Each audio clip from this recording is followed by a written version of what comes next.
नमस्कार, मैं मिलन भड़के। आज के एपिसोड में जानेंगे स्वामीनाथन आयोग के बारे में।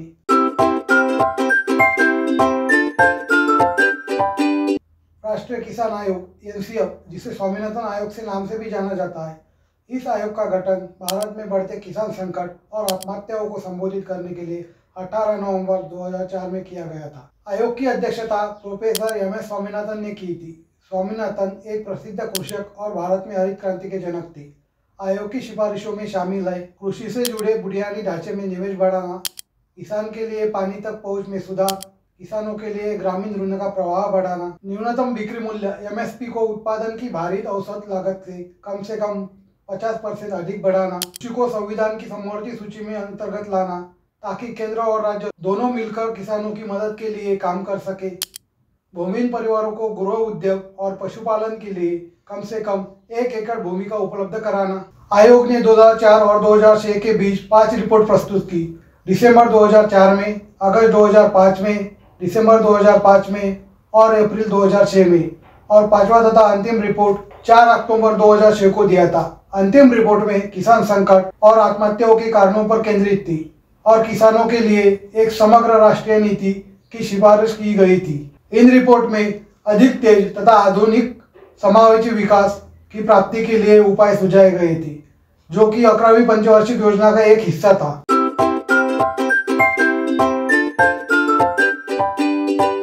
भारत में किसान आत्महत्या 1990 के बाद पैदा हुई स्थिति है, जिसमें प्रतिवर्ष 10,000 से अधिक किसानों द्वारा आत्महत्या की रिपोर्ट दर्ज की गई है। साल 1997 से 2022 के बीच 2,66,304 किसानों ने आत्महत्या की है। भारतीय कृषि बहुत हद तक मानसून पर निर्भर है तथा मानसून की असफलता के कारण नकदी फसलें को नष्ट होना किसानों द्वारा दी गई आत्महत्याओं का मुख्य कारण माना जाता है। मानसून की विफलता, सूखा, कीमतों में वृद्धि, ऋण का अत्यधिक बोझ आदि परिस्थितियां समस्याओं के एक चक्र की शुरुआत करती है। बैंकों, महाजनों, बिचौलिया आदि के चक्र में फंसकर भारत के विभिन्न हिस्सों में किसानों ने आत्महत्या की है। 1990 में प्रसिद्ध अंग्रेजी अखबार के द हिंदू के ग्रामीण मामलों के संवाददाता पी साईनाथ ने किसानों द्वारा नियमित आत्महत्याओं की सूचना दी थी। आरंभ में ये रिपोर्ट महाराष्ट्र से आई थी। जल्दी आंध्र प्रदेश से भी आत्महत्याओं की रिपोर्ट आने लगी। शुरुआत में लगा कि अधिकांश आत्महत्याएं महाराष्ट्र के विदर्भ क्षेत्र के कपास उत्पादक किसानों ने की है। बाद के वर्षों में कृषि संकट के कारण महाराष्ट्र, कर्नाटक, केरल, आंध्र प्रदेश, पंजाब, मध्य प्रदेश तथा छत्तीसगढ़ के भी किसानों ने आत्महत्याएं की। एनसीआरबी के डेटा के अनुसार 2014 से 2015 के बीच देश में किसानों की आत्महत्या में 45% की वृद्धि हुई। 2014 में किसान और कृषक द्वारा आत्महत्या के 5,650 मामले दर्ज किए गए। नवीनतम आंकड़ों में यह आंकड़ा 8,007 हो गया। देश भर के कई राज्य 2014 और 2015 दोनों में गंभीर सूखे से जूझ रहे थे। महाराष्ट्र सहित कुछ राज्यों पिछले 2 वर्षों में सूखे से जूझ रहे थे। 3,030 मामलों के साथ महाराष्ट्र में किसान आत्महत्या के मामलों में देश के सबसे अधिक 37.8% मामले दर्ज किए गए। तेलंगाना में 1,358 मामले दूसरे नंबर पर स्थान पर दर्ज किए गए और कर्नाटक में 1,197 मामले तीसरे नंबर के स्थान पर दर्ज किए गए। महाराष्ट्र, तेलंगाना, आंध्र प्रदेश, मध्य प्रदेश, छत्तीसगढ़ और कर्नाटक में 94.1% मामले थे। कृषि कार्यकर्ता विजय जावंदिया ने कहा है कि महाराष्ट्र जैसे राज्य में किसानों की आत्महत्या की प्रवृत्ति अधिक है। जो नकदी फसलें उगाते हैं उसके लिए उच्च निवेश की आवश्यकता होती है और जोखिम भी उतनी ही अधिक होती है। महाराष्ट्र में किसानों की आत्महत्या राज्य स्तरीय आंकड़ों से पता चलता है कि 2023 में महाराष्ट्र में सबसे सूखा प्रभावित क्षेत्र मराठवाड़ा के 8 जिलों में 1,088 किसानों ने अपनी जान दे दी। राहत और पुनर्वास विभाग की एक रिपोर्ट के अनुसार राज्य के विदर्भ क्षेत्र में 1,439 किसानों ने अपनी जीवन लीला समाप्त कर दी। स्क्रीन पर दिए गए नक्शों में 2001 से 2023 तक मराठवाड़ा क्षेत्र के 8 जिलों में आत्महत्या के योग्य मामलों को दर्शाता है। द हिंदू की एक ग्राउंड रिपोर्ट, जिसमें सूखाग्रस्त क्षेत्र के विभिन्न जिलों में आत्महत्या करने वालों के किसानों के परिवार ने अपनी दर्दनाक नुकसान को जिम्मेदार ठहराया। इससे पता चलता है कि भूगोल के अलावा मराठवाड़ा में स्थायी फसलों का भी अभाव है और कई किसान ऋण के लिए गैर संस्थागत स्रोतों पर भी निर्भर है।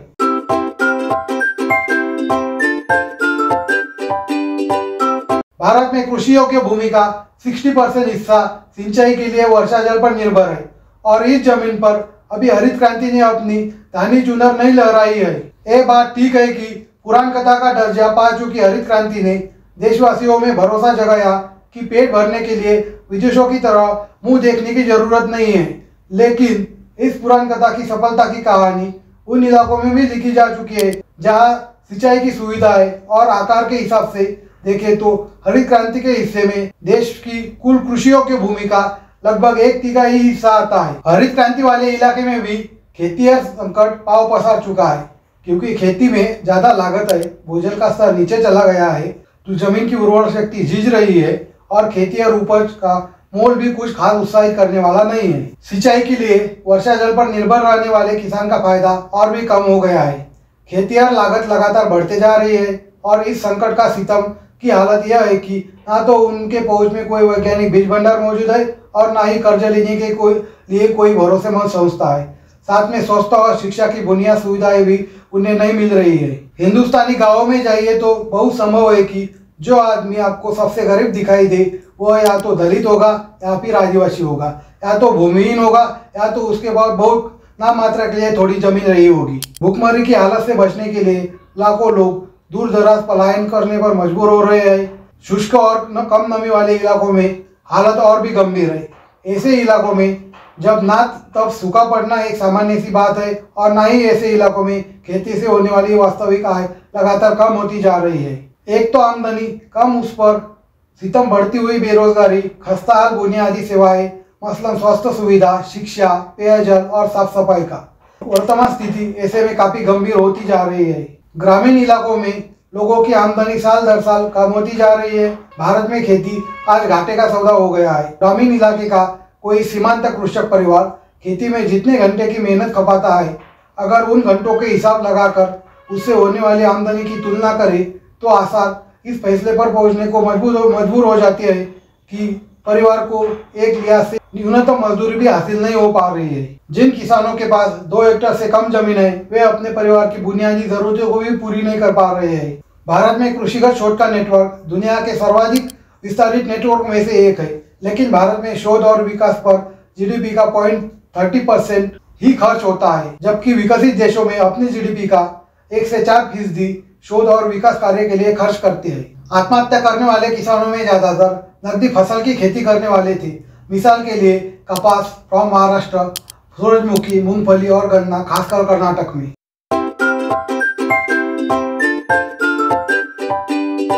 कृषि संयुक्त राज्य अमेरिका का एक प्रमुख उद्योग है जो खाद्य का शुद्ध निर्यातक है। 2022 की कृषि जनगणना के अनुसार 2.4 मिलियन खेत थे जो 900 मिलियन एकड़ के क्षेत्र को कवर करते थे। प्रति खेत औसतन 441 एकड़ है। संयुक्त राज्य अमेरिका में कृषि अत्याधुनिक मशीनीकृत है। कृषि उत्पादन के लिए प्रति वर्ग किलोमीटर कृषि भूमि पर औसतन केवल एक किसान या खेत मजदूर की आवश्यकता होती है। हालांकि कृषि गतिविधि हर अमेरिकी राज्य में होती है, लेकिन यह विशेष रूप से कैलिफोर्निया की सेंट्रल वैली और ग्रेट प्लेन्स में केंद्रित है। जो देश में केंद्र में जो समतल भूमि कृषि योग्य है वह एक विशाल विस्तार है। ग्रेट लेक्स के पश्चिम और रॉकी पर्वत के पूर्व में स्थित है। पूर्वी गीला आधा एक प्रमुख मक्का और सोयाबीन उत्पादन क्षेत्र था जिसे कॉर्न बेल्ट के रूप से जाना जाता था, और पश्चिमी सूखा आधा गेहूं उत्पादन की उच्च दर के कारण गेहूं बेल्ट के रूप में जाना जाता था। कैलिफोर्निया की सेंट्रल वैली फलों, सब्जियों और नट्स का उत्पादन करती है। दक्षिण अमेरिका ऐतिहासिक रूप से कपास, तंबाकू, चावल का एक बड़ा उत्पादक रहा है। अमेरिका ने बीज सुधार जैसे संस्करण तथा जॉर्ज वाशिंगटन कार्वर के नाम से लेकर बायोप्लास्टिक और जैव ईंधन तक फसलों के उपयोग के विस्तार में विकास का नेतृत्व किया है। खेती का मशीनीकरण और गहन खेती अमेरिकी इतिहास में प्रमुख विषय रहे हैं, जिसमें जॉन डीरे का स्टील हल, साइरस मैककॉर्नी का मैकेनिकल रिपल, एली व्हिटनी का कॉटन जिन तथा फोडरसन ट्रैक्टर और कंबाइनर हार्वेस्टर की व्यापक सफलता शामिल है। अमेरिका में आधुनिक कृषि चौकियों खेती और छोटे पैमानों के उत्पादनों से लेकर बड़े वाणिज्यिक खेती तक फैली हुई है, जो हजारों एकड़ फसल भूमि का चरगाह भूमि को कवर करते हैं। भारी मशीनीकरण के कारण अमेरिकी कृषि की उपज अन्य देशों की तुलना में बहुत अधिक है। संयुक्त राज्य अमेरिका में 14,000 से ज्यादा प्रमाणित जैविक खेत है जो 5 मिलियन एकड़ से ज्यादा क्षेत्रों को कवर करते हैं। संयुक्त राज्य अमेरिका में कृषि मुख्य रूप से समय समय पर नवीनीकृत अमेरिकी कृषि विधेयकों द्वारा शासित होती है। शासन संघीय और स्थानीय दोनों तरह की जिम्मेदारियां है, जिसमें संयुक्त राज्य अमेरिका का एक कृषि विभाग संघीय विभाग है। सरकारी सहायता में फसल के प्रकारों और क्षेत्रीय उपयुक्तता के साथ साथ कई प्रकार की संघीय सरकारी सब्सिडी, मूल्य समर्थन और ऋण कार्यक्रम शामिल है। अमेरिका किसान उत्पादन कोटा के अधीन नहीं है और अन्य कार्यस्थलों पर की तुलना में खेतों के लिए कुछ अलग कानून है। अमेरिकी सरकार किसानों को कई प्रकार के लाभ प्रदान करती है, जिसमें शामिल है पहला है संरक्षण, कृषि संरक्षण सुविधा कार्यक्रम ACEP जिसे ACEP कहा जाता है, और पर्यावरण गुणवत्ता संरक्षण कार्यक्रम EQIP किसानों और पशुपालनों को अपने कार्यों के लिए संरक्षण प्रथाओं को एकीकृत करने के लिए मदद करते हैं। ACEP आर्द्र भूमियों, घास के मैदानों और खेत और जंगलों की सुरक्षा और पुनर्स्थापन में मदद करता है। EQIP क्षेत्र प्रबंधकों, पशुपालकों और वन भूमि मालिकों को उनकी कार्य भूमि में संरक्षण प्रथाओं को एकीकृत करने में मदद करता है। दूसरा है वित्तीय सहायता। United state department of agriculture USDA कृषि और कृषि ऋण, फसल बीमा, आपदा सहायता और मूल्य समर्थन कार्यक्रम प्रदान करता है। तीसरा है शिक्षा। USDA वाटरशेड परियोजनाओं के माध्यम से किसानों को मिट्टी और जल संरक्षण प्रौद्योगिकियों के बारे में शिक्षित करता है। चौथा, अनुसंधान एवं विकास। अनुसंधान एवं विकास को बढ़ावा देने के लिए कुछ अनुदान दिए जाते हैं। कुछ सब्सिडी पोषण सहायता लक्ष्य बनाती है। छठवां, जोखिम कम करने के लिए कुछ सबसे अच्छा जोखिम कम करने के लिए लक्ष्य निर्धारित करता है। सातवां है पोषण संबंधी सहायता। कुछ सब्सिडी पोषण संबंधी सहायता पर भी केंद्रित होती है। आठवां है जोखिम न्यूनीकरण। कुछ सब्सिडी जोखिम न्यूनीकरण पर ध्यान केंद्रित करती है। अमेरिका के किसान और पशुपालन दोनों के सबसे अधिक उत्पादन और आश्रितों में से एक है। नौवां है निर्यात। अमेरिकी कृषि आय का लगभग 20% कृषि निर्यात उनसे आता है। निर्यात से देश भर के ग्रामीण समुदायों को मदद मिलती है। हालांकि हमारे कृषि निर्यात पर विदेशी कर अक्सर बहुत अधिक होते हैं। अन्य निर्यातों पर विदेशी करों की तुलना में बहुत अधिक है। उत्पादनों में अमेरिकी कृषि उत्पादन का 20% से अधिक निर्यात किया जाता है, जिसमें ग्रामीण क्षेत्रों को सहायता मिलती है।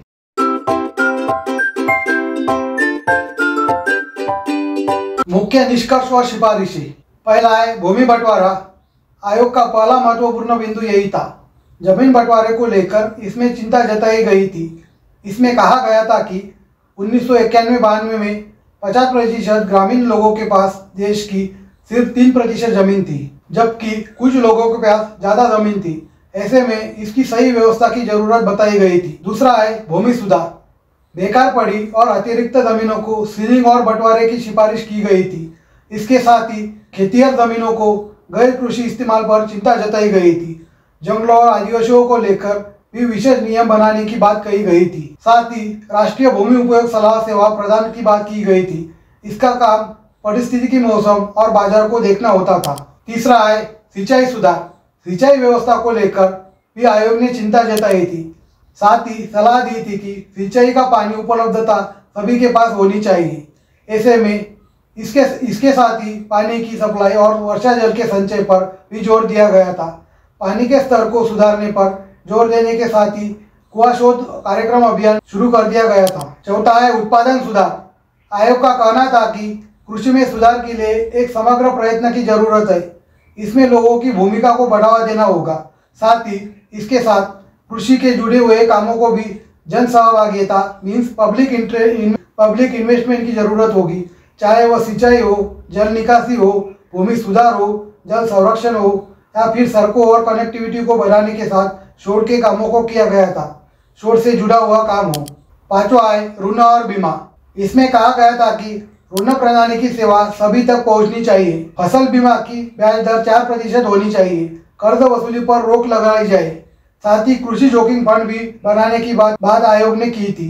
पूरे देश में फसल बीमा के साथ ही एक कार्ड में फसल भंडार संसारण और किसान स्वास्थ्य को लेकर व्यवस्थाएं की जाए। मानव विकास और गरीब किसान के लिए विशेष योजना की बात की गई थी। छठा है खाद्य सुरक्षा।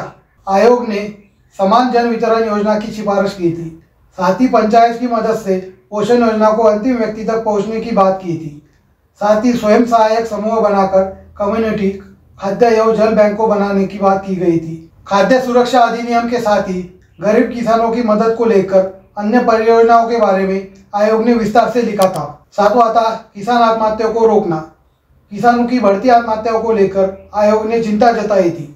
इसके साथ ही ज़्यादा आत्महत्या वाले स्थानों को चिन्हित कर वहां विशेष सुधार कार्यक्रम चलाने की मांग की गई थी। स्थानों का विस्तार कर वहां विशेष सुधार कार्यक्रम चलाने की बात कही थी। सभी तरह की फसलों के बीमा की जरूरत बताई गई थी। साथ ही आयोग ने कहा था कि किसान के स्वास्थ्य को लेकर खास ध्यान देने की जरूरत है, इससे उनकी आत्महत्याओं में कमी आएगी। आठवां था प्रतिस्पर्धा का माहौल बनाना। आयोग ने किसान में प्रतिस्पर्धा को बढ़ावा देने की बात कही थी।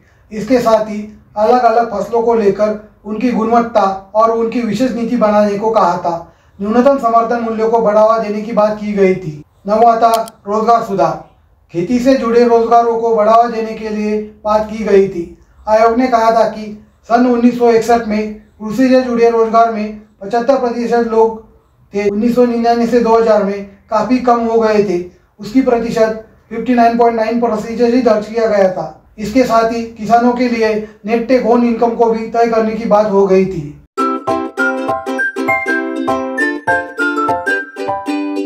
स्वामीनाथन समिति के राष्ट्रीय किसान आयोग ने 2004-2006 के बीच कई रिपोर्ट के माध्यम से न्यूनतम समर्थन मूल्य मीन्स MSP पर अपनी सिफारिश की थी।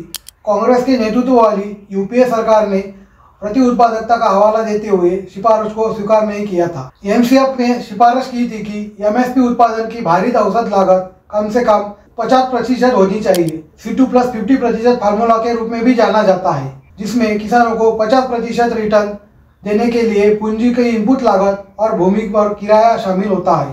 साल 2010 में कृषि राज्य मंत्री केवी थॉमस ने राज्यसभा को सूचित किया था कि MSP पर सिफारिश तत्कालीन मनमोहन सिंह के नेतृत्व वाली सरकार ने स्वीकार नहीं की थी, क्योंकि MSP की सिफारिश वस्तुनिष्ठ मापदंडों के आधार पर कृषि लागत और मूल्य आयोग द्वारा की गई थी। विभिन्न प्रासंगिक कारकों पर विचार करते हुए इसलिए लागत पर कम से कम 50% की वृद्धि निर्धारित करने पर बाजार विकृत हो सकता था। MSP और उत्पादन लागत के बीच एक यांत्रिक संबंध कुछ मामलों में प्रति उत्पादक हो सकता है।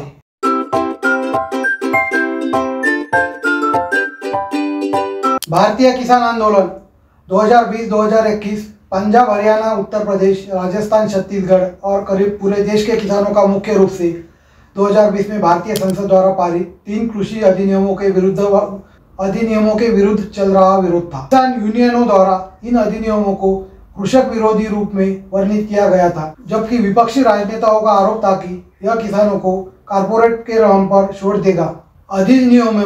अधिनियमों लागू होने के तुरंत बाद किसान संगठनों ने ज्यादातर पंजाब और हरियाणा राज्य में स्थानीय विरोध प्रदर्शन शुरू कर दिया। बाद 2 महीनों के विरोध के बाद किसानों को 2 उपर्युक्त राज्यों में से विशेष रूप से दिल्ली चलो नाम से एक आंदोलन शुरू हुआ, जिसमें हजारों किसानों ने राष्ट्रीय राजधानी की ओर कूच किया।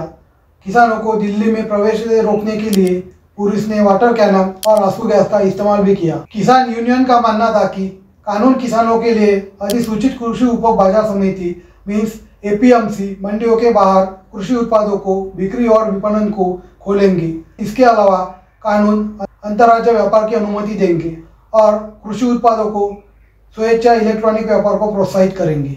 नए कानून राज्य सरकारों को APMC बाजारों के बाहर व्यापार शुल्क, उपकर या लेवी एकत्र करने से रोकते हैं। इससे किसानों को यह विश्वास हो गया था कि यह कानून मंडी व्यवस्था को धीरे धीरे समाप्त कर देंगे और किसानों को निगमों की दया पर छोड़ देंगे। इसके अलावा किसानों का मानना है कि कानून अपने मौजूदा रिश्तों को खत्म कर देंगे और कॉर्पोरेट भी उसी तरह के नहीं होंगे। इसके अतिरिक्त किसानों की राय है कि APMC मंडियों के विघटन से न्यूनतम समर्थन मूल्य पर उनकी फसल की खरीद को समाप्त करने को बढ़ावा मिलेगा। वे इस प्रकार सरकार द्वारा न्यूनतम समर्थन मूल्य की गारंटी देने की मांग कर रहे थे। उसमें शामिल थे 3 नए कृषि कानूनों को निरस्त करना, जो कि बाद में किए गए थे। कृषि कानूनों को निरस्त करने के लिए एक विशेष संसद सत्र आयोजित करना, न्यूनतम समर्थन मूल्य और फसलों की राज्य खरीद को कानूनी अधिकार बनाए रखना। आश्वासन दे कि पारंपरिक खरीद प्रणाली को जारी रखेंगे, स्वामीनाथन पैनल की रिपोर्ट को लागू करें और उत्पादन की भारित औसत लागत की तुलना में कम से कम 50% से अधिक न्यूनतम समर्थन मूल्य दे। कृषि उपयोग के लिए डीजल के कीमतों में 50% की कटौती करे। बिजली अध्यादेश 2020 का उन्मूलन करे। केंद्र को राज्य के विषयों में हस्तक्षेप नहीं करना चाहिए। व्यवहार में विकेंद्रीकरण रहना चाहिए। 17 सितंबर 2020 को शिरोमणि अकाली दल की पूर्व खाद्य प्रसंस्करण केंद्रीय मंत्री हरसिमरत कौर बादल ने विधेयक के विरोध में अपने पद से इस्तीफा दिया था। 26 सितंबर 2020 को शिरोमणि अकाली दल ने राष्ट्रीय जनतांत्रिक गठबंधन को छोड़ दिया।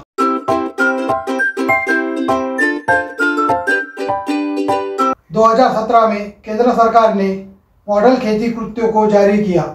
हालांकि यह निश्चित अवधि के बाद यह पाया गया कि राज्यों द्वारा लागू किए गए मॉडल अधिनियमों में सुझाव किए गए सुधारों को नहीं लागू किया गया है। कार्यान्वयन यह चर्चा करने के लिए जुलाई 2019 में 7 मुख्यमंत्री वाली एक समिति का गठन किया गया। केंद्र सरकार ने जून 2020 के पहले सप्ताह में 3 अध्यादेशों को प्रख्यापित किया जो कृषि उपज, उनकी बिक्री, जमाखोरी, कृषि विपणन और अनुबंध कृषि सुधारों के साथ साथ अन्य चीजों से भी संबंधित थे। इस अध्यादेशों को बिल के रूप में पेश किया गया और 15 और 18 सितंबर 2020 को लोकसभा द्वारा पारित किया गया।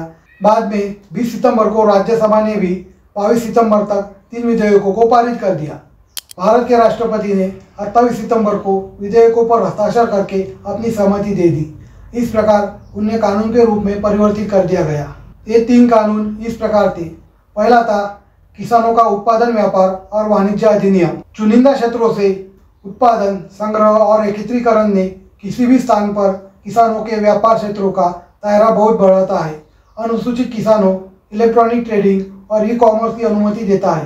राज्य सरकारों को बाहरी व्यापार क्षेत्र में आयोजित किसानों को उपज के व्यापार के लिए किसानों, व्यापारियों और इलेक्ट्रॉनिक ट्रेडिंग प्लेटफॉर्म पर कोई बाधा शुल्क, उपकर या लेवी वसूलने से प्रतिबंधित करता है। दूसरा कानून था मूल्य आश्वासन और फार्म सेवा अधिनियम पर किसानों से समझौती।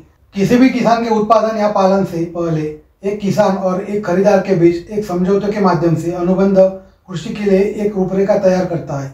यह 3 स्तरीय विवाद निपटान तंत्र के लिए सेवा प्रदान करता है: सुलह बोर्ड, उपविभागीय मजिस्ट्रेट और अपीलीय प्राधिकरण। तीसरा कानून है आवश्यक वस्तु अधिनियम। केंद्र युद्ध या अकाल जैसी असाधारण स्थितियों के दौरान कुछ खाद्य पदार्थों को विनियमित करने की अनुमति देता है। आवश्यकता है कि कृषि उपज पर किसी भी स्टॉक सीमा लागू करने की आवश्यकता मूल्य वृद्धि पर आधारित हो।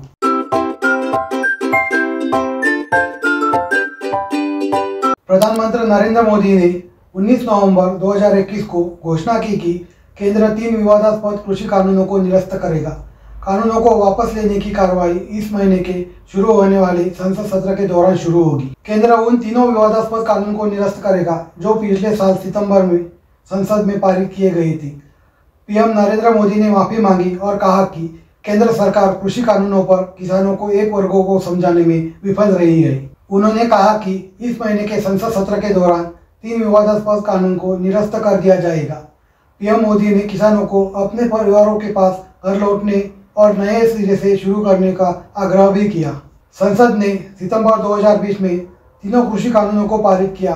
वे पहली बार 2020 के महीने के 3 अध्यादेशों को रूप में आए थे, जिसे संसद द्वारा मानसून सत्र के दौरान ध्वनि मत से अनुमोदित किया गया था। अभी भी किसान आंदोलन रुका नहीं है। जगदीश सिंह डल्लेवाल पिछले 40 दिनों से खनौरी बॉर्डर पर आमरण अनशन पर बैठे हैं। नरेंद्र मोदी जी के बाद बॉलीवुड वालों को मिलने का समय है, लेकिन किसानों को मिलने का समय नहीं है। गोदी मीडिया जगदीश सिंह डल्लेवाल जी के खबर को कवर नहीं कर रहा है। आपसे अनुरोध है कि इस खबर को ज़्यादा से ज़्यादा लोगों तक पहुंचाया जाए ताकि जगदीश सिंह डल्लेवाल जी की मेहनत सफल हो। उनकी लड़ाई देश के आने वाली अगली पीढ़ी के भविष्य के लिए है। नमस्कार, मैं मिलन भट्टी।